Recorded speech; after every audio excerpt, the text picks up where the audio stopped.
We challenge you to find a better villa at just rupees 1.29 crores in Kelambakam, Moyamar.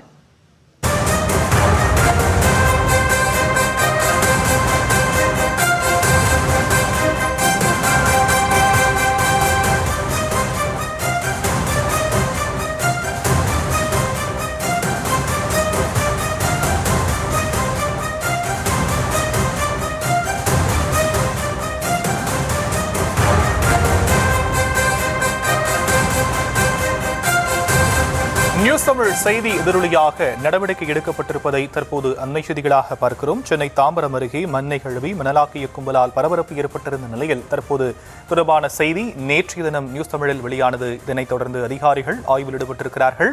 விவரங்களை எம்முடைய செய்தியாளர் சுப்ராமன் வழங்க நாம் கேட்கலாம். சுப்ராமன், விவரங்கள்.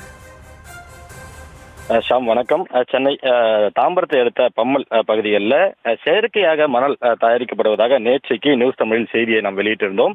அதன் அடிப்படையில் தற்பொழுது பல்லாவரம் தாசில்தார் நடராஜ், அதே போல கனிமவளத்துறை அதிகாரி சுப்பிரமணி, அதே போல காவல்துறையினர் இந்த பகுதிகளில் ஆய்வு மேற்கொண்டிருக்கிறார்கள். குறிப்பாக இந்த பகுதிகள், அதாவது தாம்பரம், பம்மல், திருநீர்மலை இந்த உள்ளிட்ட பகுதிகளில் செயற்கையாக மணல் என்பது தயாரிக்கப்படுவதாக நேற்றைக்கு நாம் செய்தியை வெளியிட்டிருந்தோம். அதாவது தவிடு மண், ஏரிகள் கிடைக்கக்கூடிய மண், அதே போல வாய்க்கால் தோண்டும் போது கிடைக்கக்கூடிய மண் உள்ளிட்டவற்றை கொண்டு வந்து ஜேசிபி இயந்திரம் மூலமாக அதை சலித்து அதன் பிறகாக அதில் தண்ணீர் விட்டு கழுவி அதை ஆற்றிலிருந்து எடுக்கும்பொழுது எப்படி இயற்கையான ஒரு மணல் கிடைக்கிறதோ அதுபோன்று செயற்கையாக தயாரிக்கப்படுகிறது.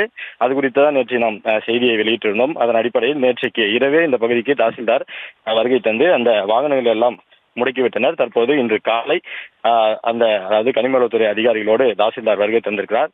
ஒவ்வொரு பகுதியாக, அதாவது இங்கு பல இடங்கள் இருக்கிறது, ஒவ்வொரு இடத்திலுமே அந்த செயற்கையாக மணல் தயாரிக்கப்படுவது என்பது தொடர்ச்சியாக நடைபெற்று வருகிறது. இதில் ஒவ்வொரு இடத்திலும் அதிகாரிகள் தொடர்ச்சியான அந்த ஆய்வை தற்போது மேற்கொண்டு வருகின்றனர். அதே போல இங்கு சலித்து எடுக்கக்கூடிய அந்த செயற்கையான மணலில் வேதிப்பொருட்கள் கலந்தும், அதே போல அதை எம்சாண்ட் உள்ளிட்ட பொருட்களுடன் கலந்தும் விற்பனை செய்யப்படுவதாகவும் புகார் என்பது எழுந்திருந்தது. இதன் அடிப்படையில் தான் நேற்றைக்கு நியூஸ் தமிழ் குறித்து அந்த விரிவான செய்தி ஒன்றை வெளியிட்டு வந்தது. அதன்படி தற்பொழுது தமிழ்நாடு அரசு துறை சார்பாக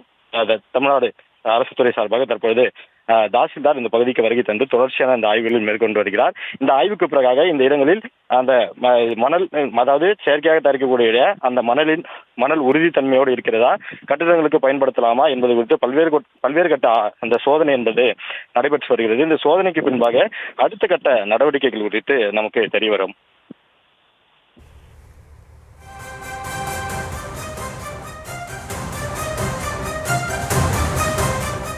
தற்போதைய விவரங்களுக்கு நன்றி சுப்ராமன்.